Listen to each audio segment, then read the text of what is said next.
Está na cara que o governo americano, isso é o establishment, ou aquilo que o Nicholas Seger chama corporação, está trabalhando para a ascensão islâmica mundial.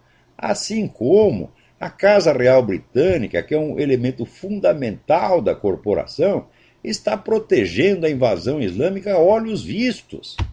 Eu digo para vocês, o príncipe Charles é membro de uma tarica, ele obedece um sheik islâmico. Meu Deus do céu, eu não sei. Existe no mundo, em plena execução, um processo de extinção da religião, especificamente da católica. Não dá para esconder mais. É uma coisa uniforme em todo mundo, as técnicas são as mesmas e a possibilidade de isso ser coincidência é zero. Vocês leiam no livro do Lee Penn, False Dawn, que eu já mencionei aqui, tem toda a documentação do projeto de implantação de uma religião biônica mundial. Esse projeto está em plena fase de implementação. E toda essa gente, Dilma Rousseff, Gilberto Carvalho, está tudo trabalhando para isso. Não se iludam. E o pessoal não quer admitir isso aí. Eles querem dizer assim, que o mercado tem que decidir tudo. Eu digo, mas é impossível o mercado fazer isso, porque o mercado se compõe de pessoas. Por exemplo, se você compra uma coisa porque você acha que vale, você vai revendê-la por X, muito bem. O outro que vai comprar também vai revender e ninguém vai consumir nada nunca. E na hora... Você vê que todo esse movimento ecológico, esse negócio de aquecimento global, né, fica dizendo que, falando contra os combustíveis fósseis. Eu lembro até o Dr. Fritjof Capra, no livro Ponto de Mutação, falava horrores dos combustíveis fósseis. Ele dizia que no fim da década de 90 os combustíveis fósseis seriam abandonados. Haveria outras fontes de energia. Estou esperando para ver, já passou 20 anos, não aconteceu. Acontece que os cientistas descobriram o carboneto de uma galáxia que fica na puta que eu pariu. Onde nunca teve dinossauro e nunca teve fóssil, porra. Então, combustível fóssil é a puta que eu pariu, você está entendendo? Combustível fóssil é o cu da sua mãe. Não existe combustível fóssil, porra nenhuma. Isso é uma farsa, uma palhaçada. Hein? Então, olha aí. Então, o fato... Você veja, a Pepsi Cola está usando células de fetos abortados, né, como adoçante nos refrigerantes. De alguém denunciou isso e o negócio foi para o governo, foi para a agência respectiva do governo, que eu não lembro o nome da agência, e a agência disse que tudo bem, que isso é um procedimento comercial normal. Então tá aí, toma Pepsi Cola, você é mais do que o homem sanduíche. Você é um abortista terceirizado. O ser humano é visto como uma mercadoria reciclável ou como uma matéria-prima reciclável. Por exemplo, você pode matar os bebês para você fazer cosmético, para você fazer adoçante. Tá certo? Então, um ser humano pode virar um adoçante. Você está lá comendo uma barra de chocolate e tem um feto humano lá dentro. Tá certo? Na indústria de cosméticos nem se fala. Tá certo? Quer dizer, toda a cultura científica moderna ela parece baseada, vamos dizer, em falsificações históricas absolutamente monstruosas. Né? Não só históricas, falsificações científicas também. Né? Esta mesma semana, eu estava na aula que eu citei uma carta de Alexander von Humboldt, que dizia o seguinte: olha, nós todos sabemos que não existe a menor prova do sistema copernicano, do sistema heliocêntrico. Todos nós sabemos isso, mas eu não quero ser o primeiro que diz isso em público. Então, se aparecer algum cientista corajoso e disser isso, eu também vou apoiá-lo, mas eu serei o segundo no comando e não o primeiro, porque eu não quero levar todos os tomates. Né? E coisas desse tipo foram muito comuns na história da ciência, só que são perfeitamente escamoteadas. Né? Com relação, por exemplo, à origem da teoria da relatividade, o que aconteceu foi o seguinte, que no fim do século passado, na passagem do século, uma dupla de cientistas, Michelson e Morley, que disseram o seguinte: olha, se de fato a Terra se move em volta do Sol, então deve haver diferenças, né, na velocidade da luz em vários pontos da Terra, conforme as várias estações do ano. E eles mediram isso milhares e milhares e milhares de vezes e viam que não mudava nada. Então, das duas, uma. Ou a Terra não se move, ou é preciso modificar a física inteira. Então, o cidadão chamado Albert Einstein viu isso e achou que era preferível modificar a física inteira, né, só para não admitir que não havia provas do heliocentrismo. Então, ele fez um arranjo, e esse arranjo implicava, então, várias noções muito estranhas, como a da curvatura do espaço, que é um conceito que até hoje eu não entendi, tá certo? Quer dizer, como é que você acha que o espaço ocupa um lugar dentro do espaço? Uma coisa que não ocupa um lugar dentro do espaço não pode ser nem curva nem reta. Tá certo? Então, se você disser o espaço curva tudo o que está dentro dele, fala, bom, ainda é possível, mas que o espaço em si mesmo seja curva é uma noção que me parece um pouco esdrúxula. Né? Mais ainda a noção de que pessoas que viajassem através do espaço teriam várias idades ao mesmo tempo, e várias outras coisas muito, muito esquisitas, que nunca foram provadas, tá certo? Mas que eram intelectualmente muito elegantes e que, de algum modo, salvavam as aparências. Tá certo?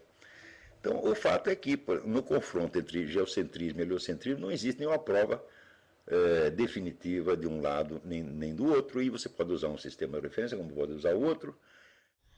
No qual ele diz o seguinte: quando há uma parada cardíaca, o cérebro deixa de funcionar depois de cerca de 10 a 20 segundos. Muitos pacientes em estado de parada cardíaca parecem inteiramente capazes de experimentar processos mentais. Esse fenômeno demonstra que o espírito e a consciência não são gerados pelo cérebro. Ora, existe mais casos registrados disso aqui do que o cético mais exigente poderia requerer. São milhares e milhares e milhares de casos. Quer dizer, o sujeito está lá sem atividade cardíaca, sem atividade cerebral, e, no entanto, está vendo tudo o que se passa em torno. E, às vezes, vê coisas que estão se passando nos quartos vizinhos, e, às vezes, em outros lugares. Tudo isso depois confirmado.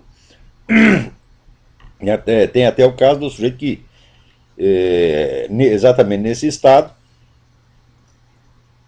ele viu que na casa vizinha tinha um sapato em cima do telhado, veja você. Né? Isso quer dizer que a visão dele não estava nem condicionada ao lugar onde o corpo dele estava. Na maior parte dos casos, as pessoas veem e reparam em mais coisas do que reparariam se estivessem vivos e despertos. Quer dizer, a bibliografia a esse respeito é tão imensa que a mera pretensão de que a consciência é causada pelo cérebro deve ser rejeitada em limine como uma coisa, assim, uma estupidez, uma simples lenda, crendice. Não há nenhuma prova, nenhum sinal, mesmo remoto, de que a consciência seja causada pelo cérebro. E há milhares e milhares e milhares de provas de que pessoas sem nenhuma atividade cardíaca ou cerebral continuam tendo consciência. A primeira ciência que se desenvolveu no Ocidente foi a teologia. Quer dizer, todos os critérios de verificação, de correção textual, etc., foram todos estabelecidos pela teologia. E, provavelmente, vamos dizer, a teologia é a única ciência que tem um discurso racional do começo até o fim. Porque, por exemplo, outro dia eu disse aí assim, toda a história das origens da ciência moderna é tudo empulhação. Não foi nada disso que aconteceu, tá certo? Então, por exemplo, a ideia de que não, a ciência moderna, a razão e as luzes, né, expulsaram a superstição, a astrologia, a alquimia, etc., etc., e criaram uma nova era de ciência e racionalidade. Isso é absolutamente falso, absolutamente falso. O que eu estou dizendo é resultado, assim, vamos dizer, de estudos que eu fiz em livros publicados nos últimos 70 anos que maciçamente confirmam essa tese. Como ninguém no Brasil lê esses livros, então a minha afirmação parece chocante.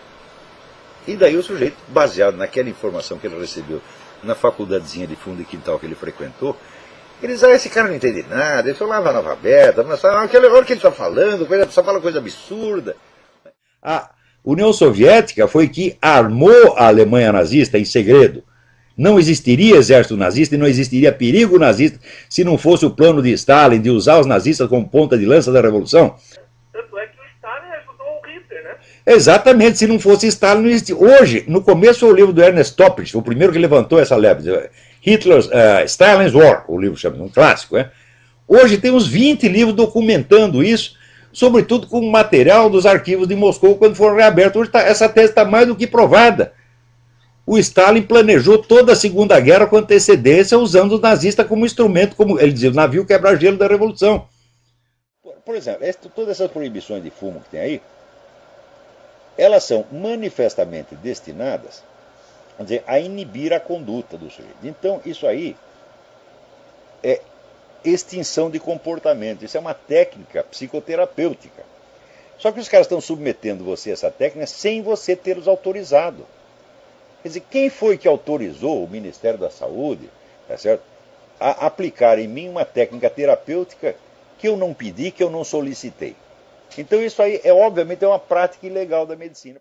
Por exemplo, se você tem um cachorro, você entende o cachorro? Não, é claro que não entende. Se você tem um gato, vai entender a cabeça de um gato? Não entende, no entanto você tem amor por ele. Mulher também, não é para entender, meu filho. Tá vendo? Agora, falando em África, alguém me pergunta o seguinte aqui. Olha aqui, o Toussaint Louverture, fundador do Haiti, dedicou o país ao Exu. E a cidade de São Luís de Paraitinga, que foi destruída agora, né, pelas enchentes, é a sede nacional das festas do Saci Pererê, que é o Exu.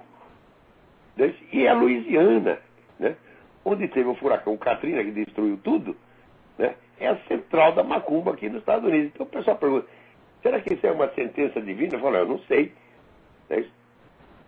Mas aqui eu acho, aqui isso é uma opinião pessoal, eu não tenho provas disso. Eu acho que essas macumbas dão um azar desgraçado, porque onde tem isso, todo mundo se ferra. É uma constante histórica.